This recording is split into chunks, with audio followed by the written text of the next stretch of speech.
Welcome to our short presentation on communication and listening skills. I'll give you an overview of the presentation first. We're going to go over a couple different topics. First one being the definition of communication. The second one being the communication process itself. Stages for the listening process. Some ineffective listening habits. And some active listening habits. As well as some strategies for giving and receiving feedback. So let's get started first with a definition of communication. If you look up the word communication in the dictionary, you'll find three general definitions.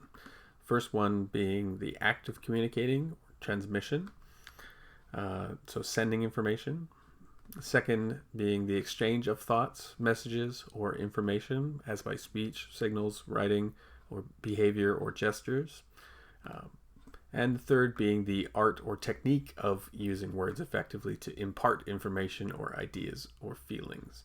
So communication itself as a technique. Note that nowhere in the dictionary definition do we find the word listening. Why? If communication is all just about sending information, where is the listener in that part of the equation? So a more accurate technical definition of communication, on which more professionals in the field of communication would agree, is the following. Communication is the process speakers and listeners use simultaneously to create shared meaning and understanding through verbal and or nonverbal means. So in the next slide, I'll show you the communication process. So just note that the communication process itself is much more complex than simply sending information. It's speakers and listeners together simultaneously creating shared meaning and understanding.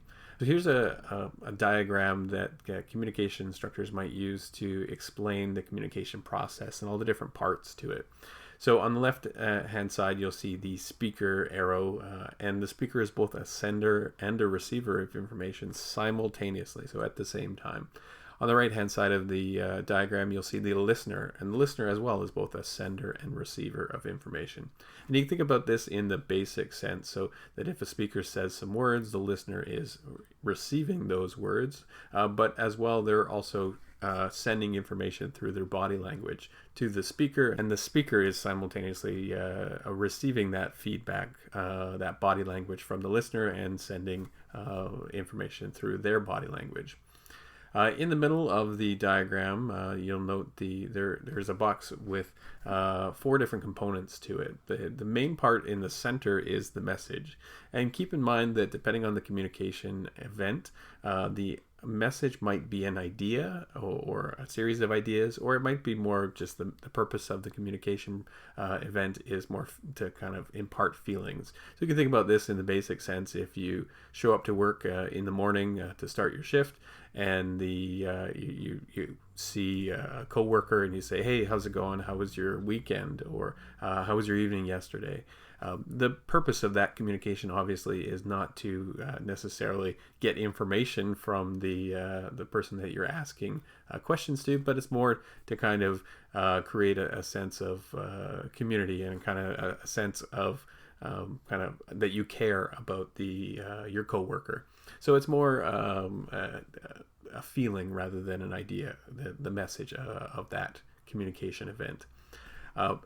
Every communication process as well has a channel of information, and I mentioned this briefly when we talked about the speaker and the listener being both simultaneously senders and receivers. So there's the verbal message of communication, the words that the sender is actually saying, and then there's the nonverbal. So that might be facial expressions, eye contact, gestures, that sort of stuff. Body language is also a kind of an influence on the communication process.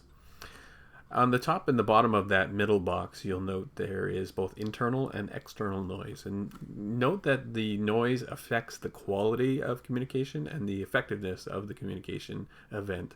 So internal noise might be physical, emotional beliefs, values, or previous experiences. So you can think about this as sort of if you let's say you're a listener and you've had an injury on the job site, that injury, your physical pain, will distract from the communication if somebody is talking to you. It might be emotional if it's been a tough day at work. It might be beliefs or values. If somebody is trying to convince you to agree with a particular idea that you have strong beliefs or values against, that might be influencing how effectively you receive that information. And it can also be previous experiences. So if you had previous positive experiences with a coworker, you might be more willing to receive information. If you had previous negative experiences, you might be a little bit more less willing. And that is a kind of noise that will affect the quality of that communication. External noise is the basic idea of external physical noise. So if you're in a busy shop, or if you're out on the street, and there's traffic noise, if you're in a busy factory, that might be external noise. If there is a fire alarm going off, that's physical external noise. There could also be the sort of emotional environment. So if somebody has been injured on the job site, for instance, the kind of emotional toll later on in the afternoon after an injury can have an impact on the how people are feeling and how receptive they are to sending and receiving information. So there's both internal and external noise. The message itself, though, can be either ideas or feelings, and there's always a channel of information, and it's simultaneous, both verbal and nonverbal information when between the speaker and the listener. At the top of the box, you'll notice there is feedback, and feedback is always ongoing. It's simultaneous, so as the sender or the speaker is sending information, they might be talking, then that's verbal information that they're sending to the listener, but they're also receiving nonverbal feedback from the listener, and this process is ongoing throughout the communication event. And this, of course, all happens over time, and that's the time chart on the bottom of our communication process diagram.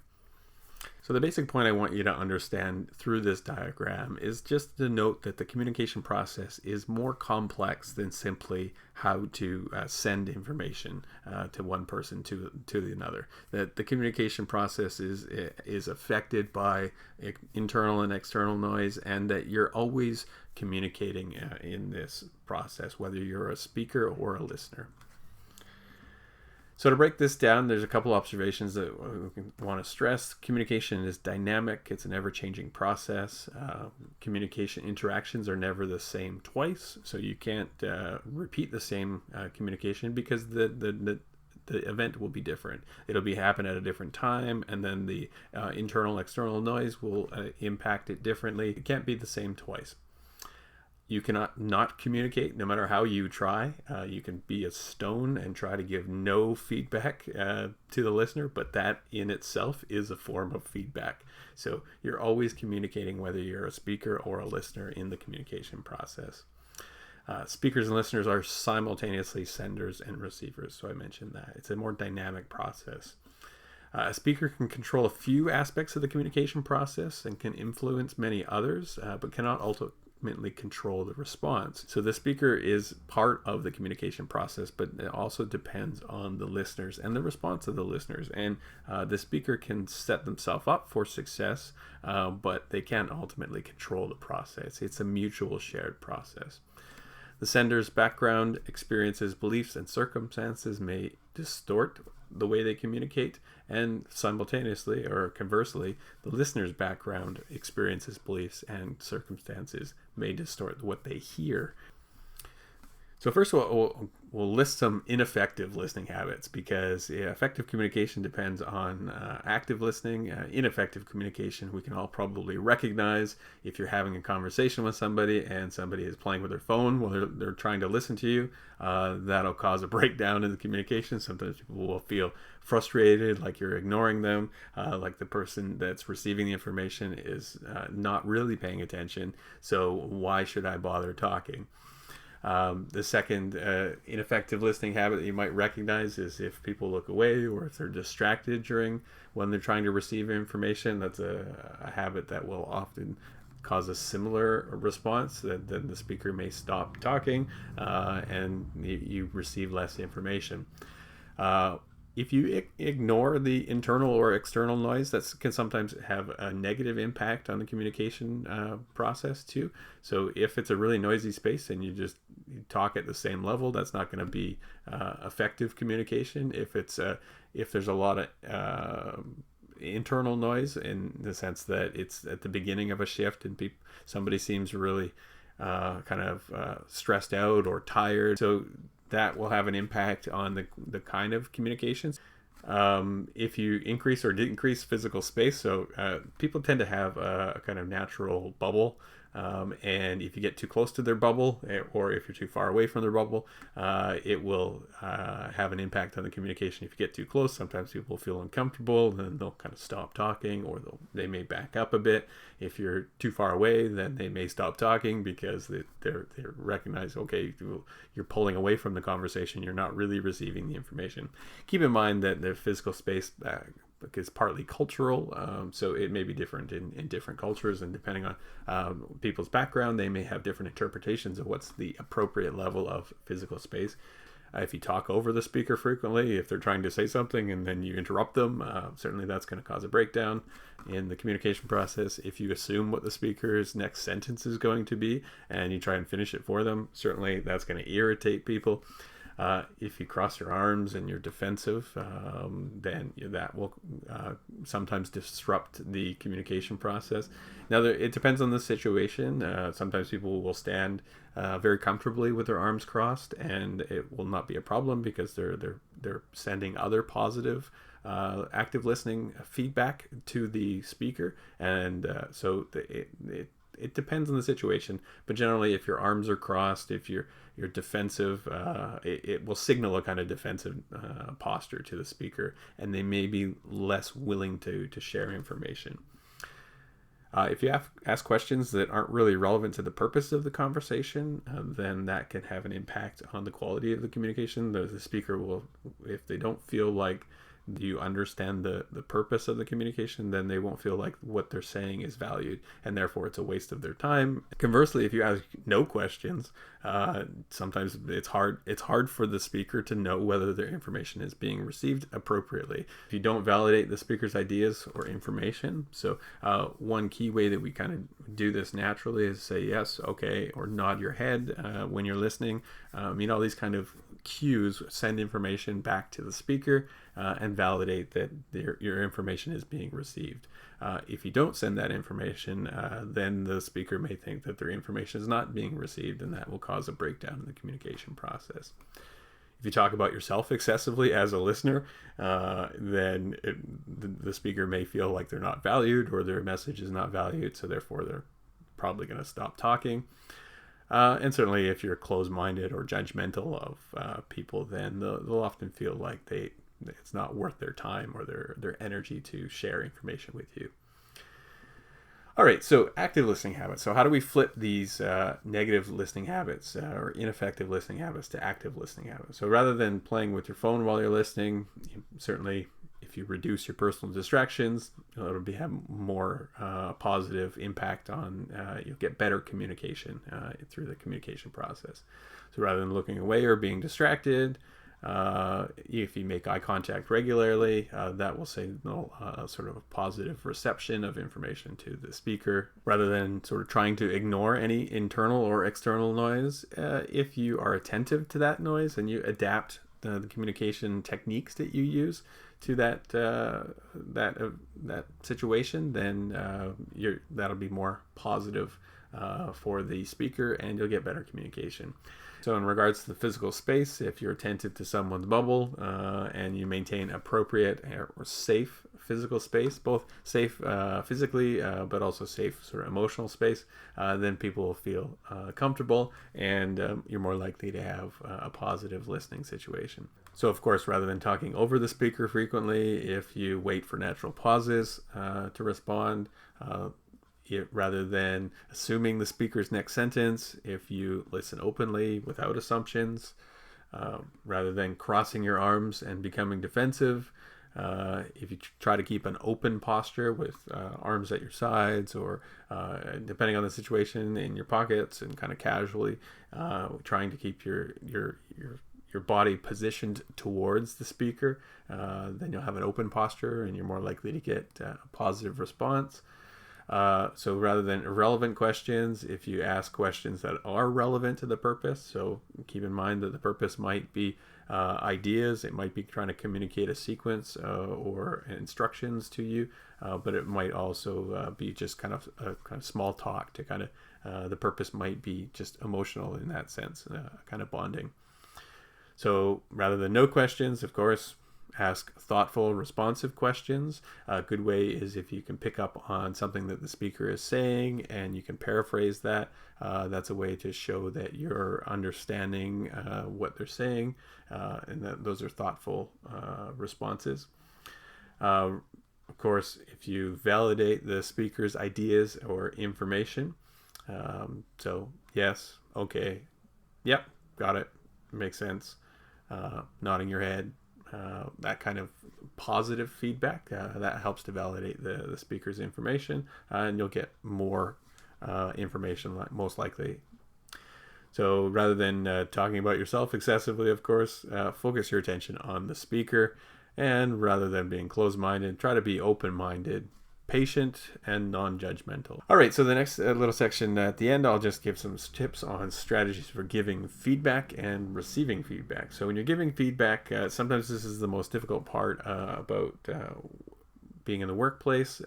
If you are giving feedback to coworkers or people that you're a supervisor of, try to relax, take a few deep breaths, remain calm, respectful.